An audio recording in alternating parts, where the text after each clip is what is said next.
देखो, ये जो है क्लास 12 मैथ्स इम्पोर्टेंट क्वेश्चन बता रहे हैं हम। तो आपको यूपी बोर्ड 2024-25 में आने वाले इम्पोर्टेंट क्वेश्चंस आपको बताएंगे और वो 8 मार्क्स के होंगे। 8 मार्क्स के प्रश्न में आपको करा रहा हूं। तो ये है तुम्हारा, यदि ये कौन से ऑर्डर का है, अब समझो। ये एक पहली पंक्ति यानी एक पंक्ति और स्तंभ कितने हैं, इस तरह से ये स्तंभ है, ये 3 स्तंभ है। तो देखो ये जो है, अब हम ये दोनों गुणा के लिए परिभाषित कब होंगे कि इसमें स्तंभों की संख्या और इसके पंक्तियों की संख्या बराबर हो, तभी जो है ये दोनों गुणा के लिए परिभाषित होंगे। अब यहाँ पर तो गुणा के लिए परिभाषित है, क्यों है कि देखो ये जो है 1/3, पहला जो आयु है 1/, पहला जो है ये जो है 1/3 ऑर्डर का है और ये 3/3 ऑर्डर का है। अब ये दोनों जो है इस तरह से ये बराबर होने चाहिए, ये क्या होनी चाहिए, बराबर। अब इन दोनों से जो आयु बनेगा गुणा होने पर वो कौन से ऑर्डर का होगा, वो ये होगा 1/3 यानी 1/3। अब इन दोनों को गुणा करके जो आएगा वो 1/3 का आएगा। अब देखो 1/3 का है, ये पहली पंक्ति, एक पंक्ति है ये, और स्तंभ कितने, 1 2 3, तो 1/3 का बनेगा। इन दोनों का गुणा होकर के जो आगे बनेगा वो 1/3 का बनेगा। अब फिर उसके साथ हम गुणा करना है इसका, तो ये कौन से ऑर्डर का है, ये ऑर्डर है तुम्हारा 3/1 यानी 3 पंक्तियां और एक स्तंभ है। अब देखो इसमें ये जो है ट्रिपल है, यानी पहले आयु के स्तंभों की संख्या दूसरे आयु के पंक्तियों की संख्या इक्वल होती है, तभी जो है गुणा के लिए आयु जो है परिभाषित होता है, अन्यथा की स्थिति में परिभाषित नहीं होता है। अब देखो, अब इन दोनों को हम गुणा करेंगे, इन दोनों का गुणा होकर के आया जी 1/3 का, और ये जो है 3/1 का है। तो ये जो है तुम्हारा बनेगा गुणा करके, तो 1/1 का बनेगा, 1/1 यानी ऐसा आयु इसमें एक ही पंक्ति हो और एक ही स्तंभ हो। तो इस तरह से कभी कभी प्रश्न आ जाते हैं छोटे छोटे प्रश्नों में, तो गुणा के लिए परिभाषित है या नहीं है, तो इसको ध्यान में रखना। अब देखो इसका गुणा इसमें किया मैंने, तो देखो x गुणा 1 करेंगे तो x, ऋण 5 गुणा 0 करेंगे तो 0, और ऋण 1 गुणा 2 करेंगे तो ऋण के 2। तो ये हो गया A11। अब ये कौन सा होगा, A12 यानी पहली पंक्ति और दूसरा स्तंभ। तो पहली पंक्ति ये है और दूसरा स्तंभ ये। तो x का गुणा हम 0 में करेंगे तो 0 आ गया, ऋण 5 का गुणा 2 में करेंगे तो ऋण 10, और ऋण 1 का गुणा 0 में करेंगे धन के 0। अब ये कौन सा एलिमेंट है, ये, और ये कौन से वंश का है, पंक्ति का, कौन से स्तंभ का, तो ये पहली पंक्ति और तीसरे स्तंभ का है। तो पहली पंक्ति तीसरा स्तंभ, तो पहली पंक्ति जो है तीसरा स्तंभ, इसमें गुणा हो जाएगा। तो 2x - 5 इसका गुणा इसमें करेंगे -5 और -3, और ये आयु जो है नौकतियों चलता रहेगा, जब तक ये दोनों हल नहीं हो जाएंगे तब तक ये चलता रहेगा।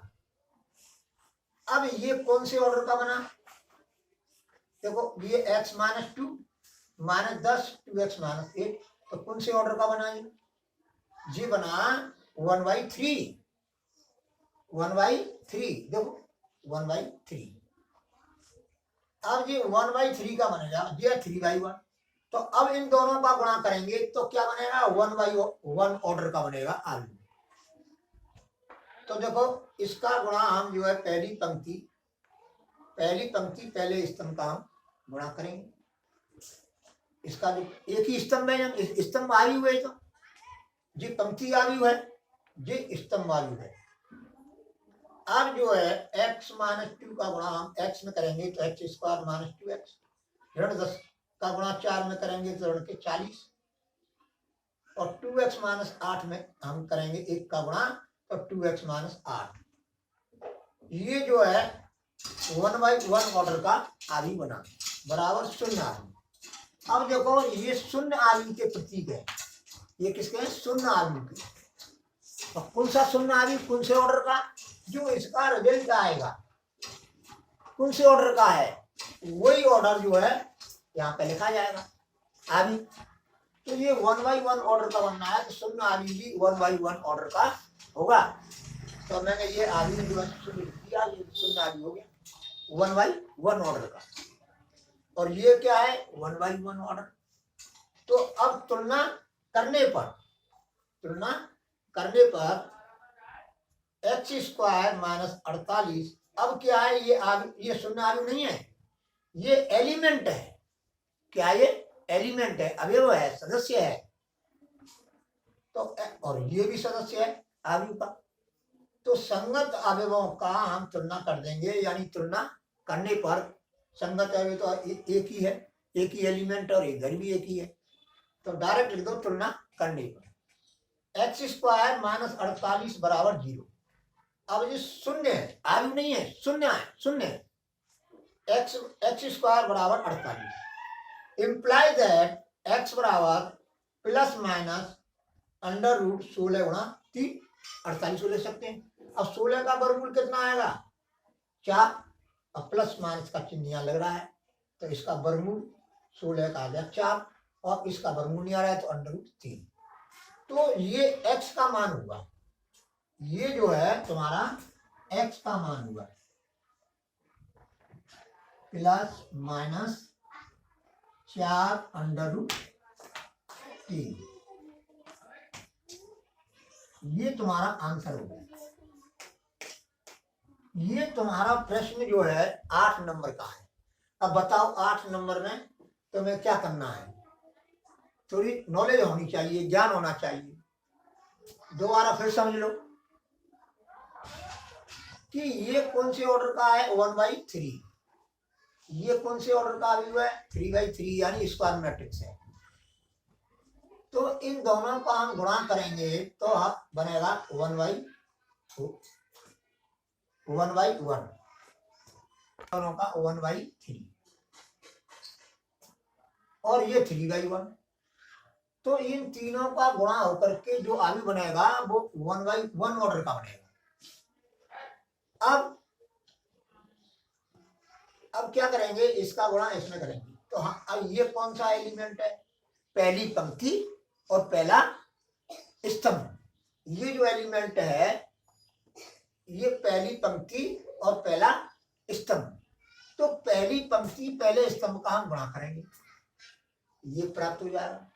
अब जो है ये कौन से का है, पहली पंक्ति दूसरे स्तंभ का है, तो पहली पंक्ति और दूसरा स्तंभ का गुणा कर देंगे संगत अवयवों का, ये प्राप्त हो जाएगा। अब ये कौन सा है, अब ये है तुम्हारी पहली पंक्ति तीसरा स्तंभ। तो पहली पंक्ति और ये तीसरा स्तंभ, ये आ गया। अब ये यथावत उतार दिया, अब इसको हल कर लिया। ये तो चलते रहेंगे जब तक इसका गुणा होकर सरल होकर नहीं आएगा तब तक। अब ये सरल हो गया, और ये जो है तीसरा आयु है। अब इसका गुणा, अब ये कौन सा है, ये जो है कौन सी पंक्ति कौन से स्तंभ का है, तो पहली पंक्ति और पहला स्तंभ, तो पहली पंक्ति गिर रही और पहला स्तंभ गिर रहा। आगे स्तंभ है ही नहीं, एक ही स्तंभ है। अब ये स्तंभ आयु है, ये क्या है, पंक्ति आयु है। तो इसका गुणा जो है संगत एवं का गुणा करेंगे। अब x माइनस 2 का गुणा x में करेंगे तो x square minus 2x, minus 10 का गुणा 4 में करेंगे तो माइनस के 40, प्लस 1 का गुणा इसमें करेंगे, इसका गुणा इसमें करेंगे 2x माइनस 8 बराबर शून्य आयु। ये शून्य आयु है। अब ये कौन से ऑर्डर का बनना आएगा, 1/1 ऑर्डर का। तो इधर भी हमें शून्य आयु 1/1 ऑर्डर का लेना पड़ेगा। तो ये शून्य है और ये शून्य आयु है, जो जिसका हल आएगा उसी ऑर्डर का। तो ये लिख लिया हमने शून्य आयु आयु के रूप में। अब तुलना करने पर x स्क्वायर माइनस 48 बराबर 0। अब इसको पक्षांतर कर दिया, x स्क्वायर बराबर 48 इम्प्लाई दैट x बराबर प्लस माइनस, और समझाने के हिसाब से लिख दिया है कि अंडर रूट 16 गुणा 3 यानी 48, और 16 का वर्गमूल 4 आएगा और 3 का वर्गमूल आएगा नहीं, तो उसको अंडर रूट में लिख देते हैं इंटू अंडर रूट 3। तो x बराबर प्लस माइनस 4 अंडर रूट 3, यही आंसर है। अब देखो कितना सरल सवाल है। अब समझो ये प्रश्न जो आया है और भी अन्य सालों में आया है, मैं एक हिंट के रूप में दे रहा हूं कि ये यूपी बोर्ड 2022 में आया है और 2022 में ये भी 8 नंबर का है और भी आया है सन में, लेकिन वो मैंने लिखे नहीं है। देखो इन प्रश्नों को हम बता रहे हैं, आपको हम पढ़ा रहे हैं। जब तुम्हारे सामने पेपर आएगा तब हकीकत मालूम पड़ेगी क्या क्या है। अभी हम अपने मुंह से प्रशंसा नहीं करते हैं, क्योंकि अपने दुनिया में क्यों बनना होता है, तो वो ये होगा वो होगा ये होगा, पर हम बता रहे हैं तो और तुमको निश्चित 100% मालूम पड़ जाएगी कि पीसी सर जो है क्या कहते थे, इन्हीं कायदे के प्रश्न आएंगे, अलग से कोई प्रश्न नहीं आएगा। और हमेशा ध्यान रखना है कि जितना खंड पूछे उतने ही करना है। और जो 7, 8, 9 ये 3 प्रश्न 8 नंबर के आते हैं लास्ट के, तो इनमें अथवा लिखा होता है। तो अथवा में जो है तुम्हें सरल दिखे उसी प्रश्न को टच करना है। जैसे प्रश्न नंबर 7 है तो 8 नंबर का, ख खंड दे दिया वो भी 8 नंबर का, इनमें से एक करना है। तो तुमको सरल दिखे उसको करना है, उसको टच करना है। और ये भी ध्यान रखना कि समय कम लगे, और उसमें है कि एक में कम समय लग रहा है एक में ज्यादा लग रहा है, तो कम समय वाले को करना, क्योंकि हमें तो परसेंटेज बनानी है ना, हमें ये अपनी होशियारी से दिखानी है। होशियारी तो अपने आप पेपर, अब जैसे प्रश्न 7 है और प्रश्न 7 में जो है एक खंड करना है, तो अब कौन सा कर दो, किसी खंड को करो तो वो पूरा प्रश्न हल माना जाएगा। तो इसलिए इन चीजों का विशेष ध्यान रखें पेपरों में।